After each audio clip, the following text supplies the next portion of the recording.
Hello and welcome back to the Fantasy Playmakers. What's up, guys? In today's video, I'm going to be doing another mock draft. So this is going to be a 10-team league. We're going to be drafting from the 8th overall slot, and this is going to be PPR scoring with just a pretty standard roster setup. One quarterback, two running backs, two wide receivers, a tight end, a flex, and then 7 bench slots. I'm just not going to be drafting defense or kicker for this mock. If you guys want me to do specific draft settings for a future mock, just let me know all the stuff down below. So number of teams, draft position, scoring type, and then roster setup. And I'll try to do one of those mocks in the future. And then if you enjoy the content, please just leave a like and subscribe to the channel. But let's get right into the mock. All right, so the first round started with 5 straight running backs. So it was McCaffrey, Kamara, Cook, Elliott, and Henry, then Devontae Adams at the 106, and Aaron Jones at the 107. This is probably the worst case scenario start for the draft in my opinion, because these are my top 7 overall players. I have them in a different order, but if any one of these 7 guys would have fallen to this 108 slot, I would have picked them. But so that just means we have to go to my 8th overall guy, which means we have to check the draft board. I'm not going to be picking quarterback, 0 shot. I think personally it's still too early for Travis Kelce. I'm not one of these people who wants to grab him in the middle of the first round. I would say late first, early second at the very earliest. And then I'm still not trying to go wide receiver this early. I think there's a pretty solid, cushion between Devontae Adams and then that next tier with Tyreek Hill and Stephon Diggs. So I'm going to be locked in at the running back position. And one guy is definitely sticking out to me here, especially in a PPR format, and that has just got to be Austin Eckler. His upside is going to be so high this year.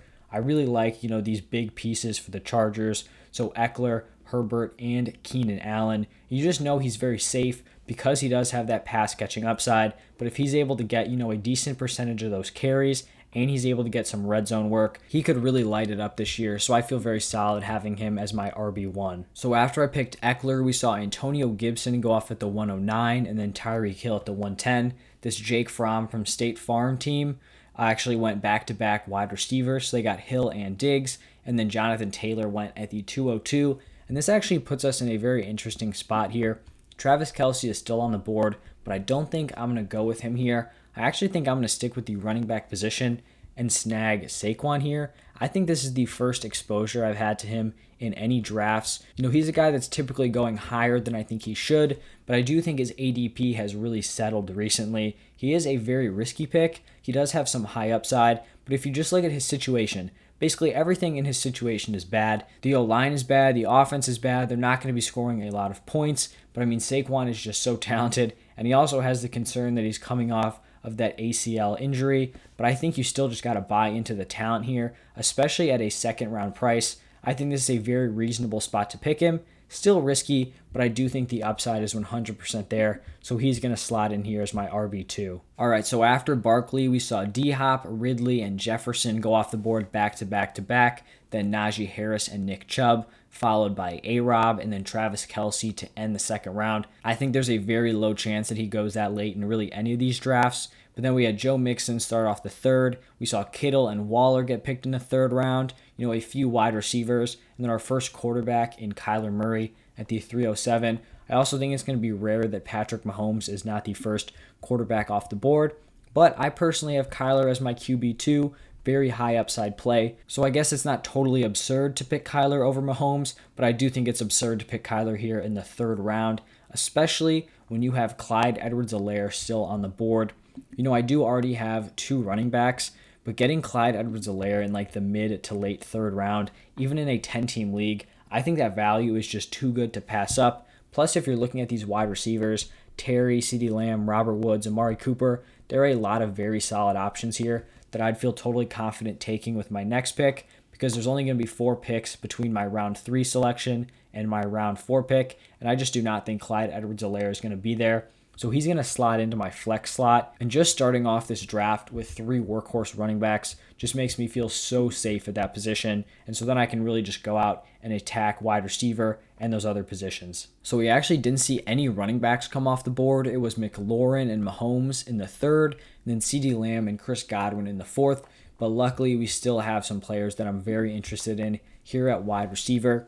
Still too early for quarterback, too early for the second group of tight ends. Then I already have 3 running backs, so it's going to be the wide receiver position. And my clear top guy here is Amari Cooper. You have safe options like Robert Woods, maybe some guys on top offenses like Mike Evans, but Amari Cooper, I think, is the number one on a great Dallas offense. I still think he is going to be the top target for Dak Prescott. He operates outside. He's not a slot guy like CeeDee Lamb. And so if Dak is fully healthy for the season, I'm expecting Amari Cooper to have a big year. And you're not drafting him as a wide receiver 1, which I think he should be drafted at. So you're really just getting him at a discount here as my wide receiver 1 in the 4th round. After we picked Cooper in the 4th round, we saw a split of 3-3 at running back and wide receiver, and then Josh Allen was thrown in there at quarterback. Then the 5th round was pretty dominated by wideouts with Mike Davis and Swift as the 2 running backs thrown in there. So right now, we still have 3 running backs, 1 wide receiver. I still think it's slightly too early to go quarterback or tight end, but if Lamar or Hawkinson fall to us in the 6th round, then I think that's something I'm definitely going to consider. The value here on some of these running backs is not terrible, but I'm just not going to be going after these guys when I already have 3 guys in my starting lineup. So it looks like we're kind of focusing in on the wide receiver position, and that does not look great because I'm not a huge fan of a lot of these guys that are on the board. Thielen, okay, but I feel like he's kind of a low-end wide receiver too. I think my favorite guy available right now would be Brandon Ayuk. I do believe he just is dealing with a recent hamstring injury, but I think he's also supposed to be ready to start the season.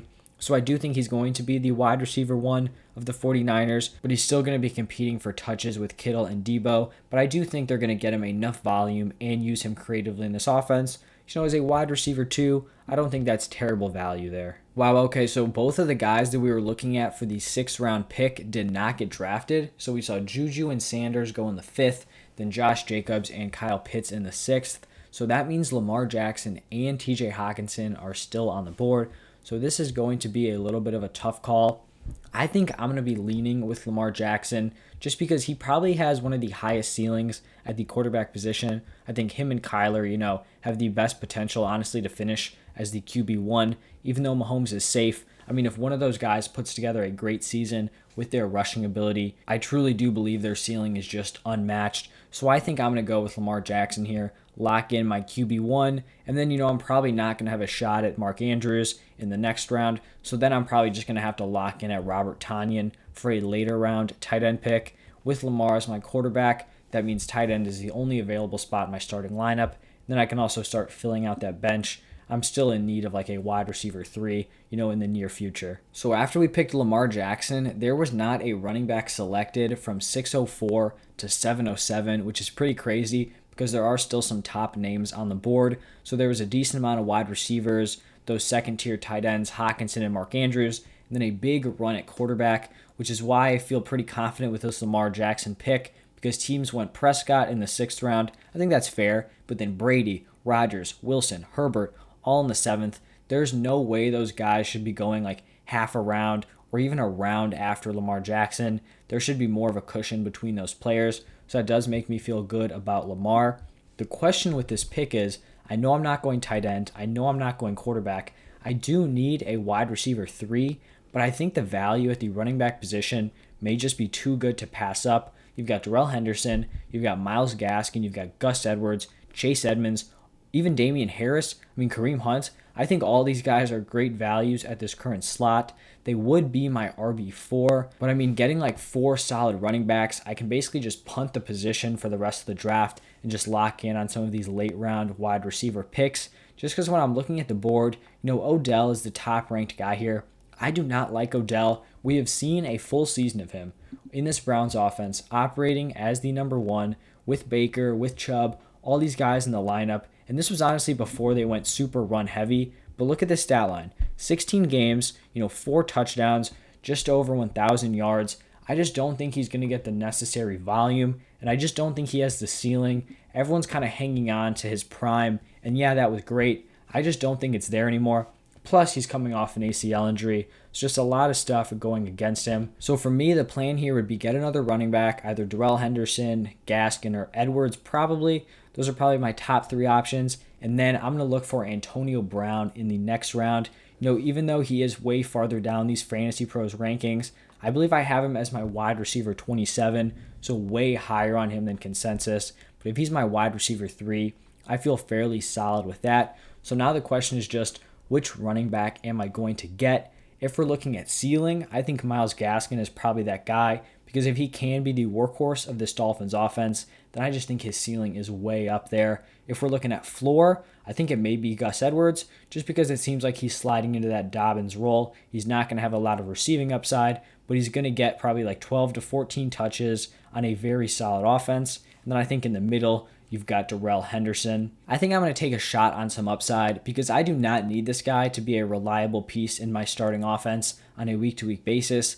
Obviously, it would be ideal if that was the case, but I do have 3 locked-in guys, so I'm just going to take a swing and go with Myles Gaskin. Hopefully, he can emerge as the workhorse out of that backfield. We know he has that receiving upside, and if he can emerge as the number 1, he is going to be a huge trade asset or a guy that we can keep and then look to move one of our other running backs. So I'm going to slot him in here as my RB4. After our Gaskin pick, Damian Harris and Chase rounded out the 7th round, and then Odell and Devontae Smith started off the 8th. So we did see 3 wide receivers come off, but luckily not the guy that we wanted, which is Antonio Brown. I just want to buy into the least expensive top weapon of this Buccaneers offense.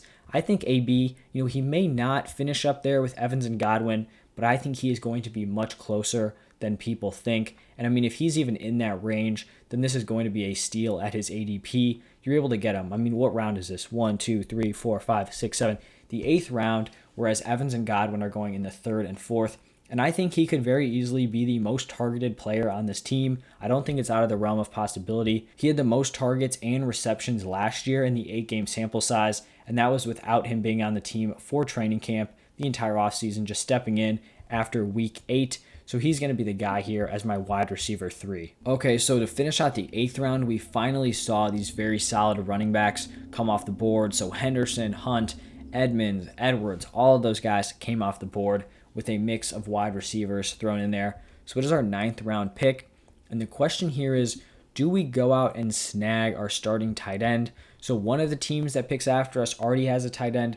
The other one doesn't. So the odds of Tanyan getting sniped here, I do not think are incredibly high, but I do think we probably need to get him at least in the next round. So here we're probably looking at wide receiver again.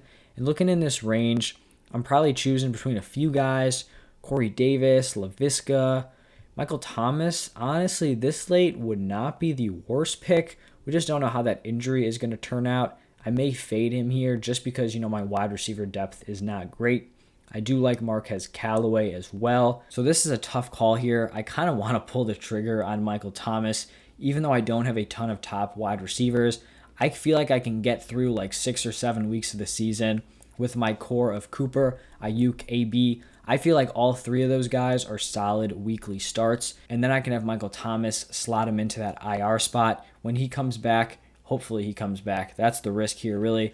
When he comes back, I think he could be a wide receiver 2, wide receiver 1 option when he is healthy. So I'm going to go with this. I definitely understand the risk. Definitely understand that if we get into this season, he could have some sort of dispute with the Saints. This ends up being a wasted pick. But I think this late in the draft, that kind of risk could be worth the reward. So after our Michael Thomas pick, it was Melvin Gordon, Corey Davis, LaVisca, and Matthew Stafford with the 4 picks before our 10th round selection. And like I talked about, I do think I need to go Robert Tonyan here just because I do think there's a decent cushion between him and the rest of these tight ends. He's pretty firmly my tight end 7 in my rankings, and I do think there's going to be a spree on the tight end position in between these picks. So he is going to be the guy, even though it would be tempting to go out and maybe draft Marquez Callaway and get that insurance on Michael Thomas, but I may just have to hope he falls. I feel like Tonyan is the best guy you're going to get outside of like those top 2 tiers, so those top 6 tight ends. He's the guy right after that I think is the best value that you can get like 4 or 5 rounds after. All right, this is actually looking pretty promising. It looks like teams really started to go at the running back position, getting some of these RB3s, RB4s, maybe even RB5s. So guys like Drake, Ronald Jones, James Conner, David Johnson, Moss, all those guys. Some wide receivers were definitely picked, and then also some tight ends, but it doesn't look like Marquez Callaway was picked.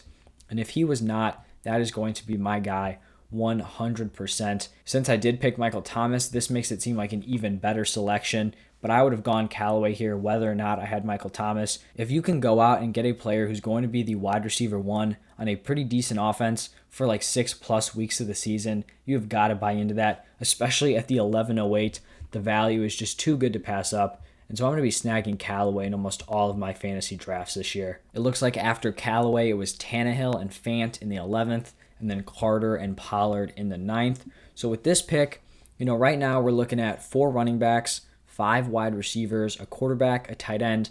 I don't think in this draft I'm going to go out and need to get a QB2 just because I feel very secure with Lamar Jackson. I could see the opportunity to go out and get a tight end 2 to back up Tanyan. Not because I don't trust Tanyan, but I do think, at this rate, we could have like 6 wide receivers, 5 running backs, and an extra bench slot. So I think snagging a guy like Zach Ertz in the later round would not be a terrible pick, but we're not there yet. We're still looking at running back and wide receiver.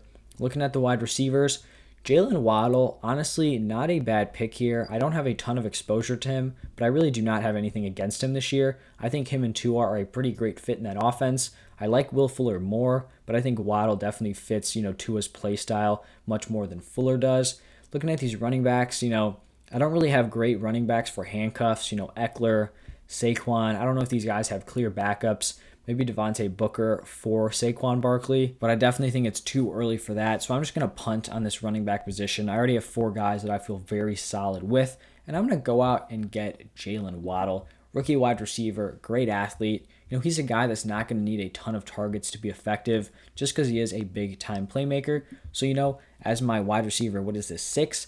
I really like that slot. Every single position came off the board at the end of the 12th and start of the 13th round. We saw a pair of tight ends, a lot of running backs, a few wide receivers, and then also a few quarterbacks. So we have 2 more slots on our bench. We're probably done at the wide receiver position because we have 6 players, running back, 4 guys. So we probably want to snag 1 more person. And then I am looking at Zach Ertz as a late round option. And so at the running back position, there's one guy standing out to me here just because we don't really have handcuffable running backs. And I think it's going to be Phillip Lindsay, just because if we're looking at guys here who have the potential to lead the backfield, I don't think he has a great shot. It's probably going to be a committee, but I do think the potential is there. Another player you could honestly look at is maybe Tevin Coleman or his teammate Ty Johnson if he's still available. It honestly doesn't look like he's here. So this actually may be a little bit of a tough call between Phillip Lindsay and Tevin Coleman, and I may actually lean Coleman just because I do have way more exposure to Lindsay. Right now, Coleman may line up to be the RB1 on this Jets team. People really want to be pushing Michael Carter to be the RB1, but I just don't think it's going to happen. So, he may be in a committee, but I do think he's probably the best option we have right now. After Tevin Coleman, it was Jacoby Myers, then Phillip Lindsay, Alexander Madison, and Tyler Higbee. So this is the perfect opportunity for us to snag Zach Ertz as our last roster spot. I feel good at every other position. Tight end is probably the only one that's a little bit risky, so I'd rather just get this, tight end 2 on my team. I still think he's the best option here. People have just totally given up on him. It looks like he's 100% going to play for the Eagles this year, and I think he's going to be very competitive with Dallas Goedert in terms of being their tight end 1. They don't have a great wide receiver room, so I definitely think he is going to be a big part of the offense this year. All right, so this is our final roster. Don't pay attention to the grade. It just grades you on how well you follow their ADP. So this is our lineup. We've got Lamar Jackson at quarterback, Austin Eckler and Saquon Barkley at the running back position, Amari Cooper and Brandon Ayuk at wide receiver, Robert Tonyan at tight end, Clyde Edwards-Helaire in the flex, and then our bench is Myles Gaskin, Antonio Brown, Michael Thomas, Marquez Callaway, Jalen Waddle, Tevin Coleman, and Zach Ertz. So I feel very solid with how this draft turned out. Let me know your thoughts down below in the comment section. But that's all I have for you guys today. If you stayed all the way to the end and enjoyed the mock, please just leave a like and subscribe to the channel. But thank you guys for stopping by, and I'll see you tomorrow.